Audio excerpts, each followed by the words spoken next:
The Crack Beneath the Stars. A true story is told by Rich Gilley. Some of the greatest memories of my life happened while I was in the Boy Scouts. Being part of the Scouts taught me friendship and fellowship, wilderness survival, first aid in emergencies, cooking skills, leadership skills, communication skills, and so much more that I could not possibly list them all here. We also learned about the constellations in the night sky, which brings me to the beginning of my story. The winter of 1970 arrived early on Long Island, and our troop was itching for adventure.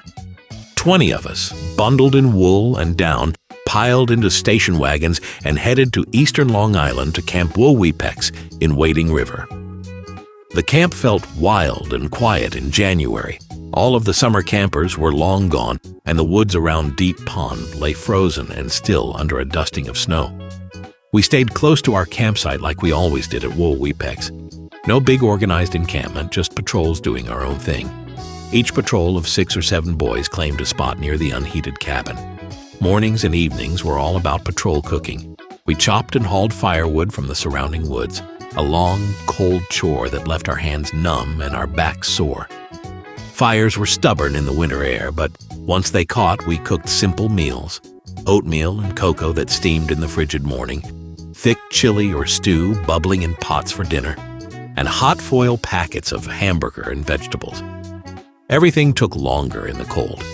We learned patience and the value of a good hot meal. During the day, Deep Pond became our playground.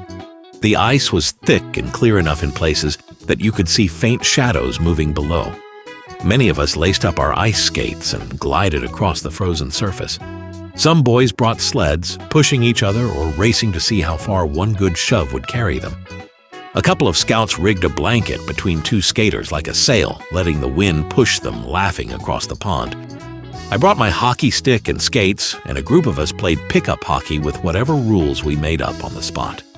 The cold air burned in our lungs, but the sun on the ice and the shouts of 20 boys made it one of the best days I can remember.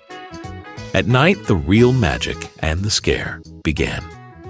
The temperature had dropped to about 20 degrees.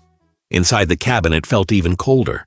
There was no stove, no fireplace, nothing but the wooden floor, our ground cloths, air mattresses, and sleeping bags.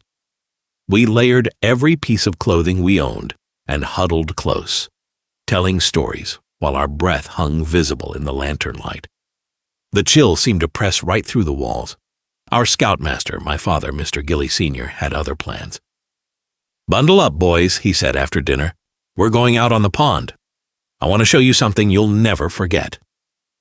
We followed him single file down the path to Deep Pond, flashlights bobbing in the dark. The night was crystal clear, the kind of cold that makes every sound sharp. Out in the middle of the lake, far from shore, he stopped us. The ice groaned softly under our weight, but it held. He switched on his powerful flashlight and aimed the beam upward, sweeping it across the winter sky like a spotlight. "Orion, there's the Hunter," he said, tracing the stars. "And over here, the Big Dipper. Follow the handle and you'll find the North Star. That's how you find your way if you're ever lost."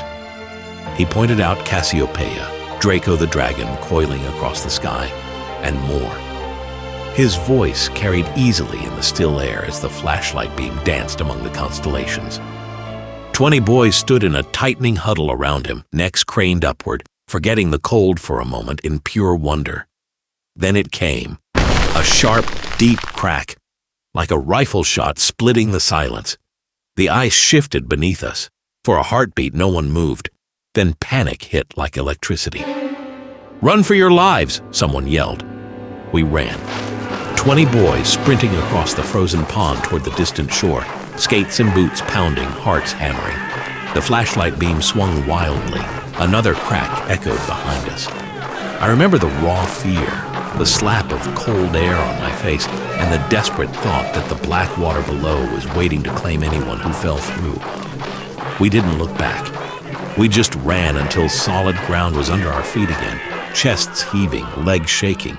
We stood on the bank catching our breath, staring out at the dark expanse of Deep Pond. The ice had held, but the magic of the moment had shattered. Our Scoutmaster counted heads. Everyone safe. No one spoke much on the walk back to the cabin. We crawled into our sleeping bags on the cold floor, the day's laughter replaced by the quiet thrill of having faced something real. That night on Deep Pond stayed with every one of us. A stargazing lesson we would never forget. Beautiful, terrifying, and unforgettable.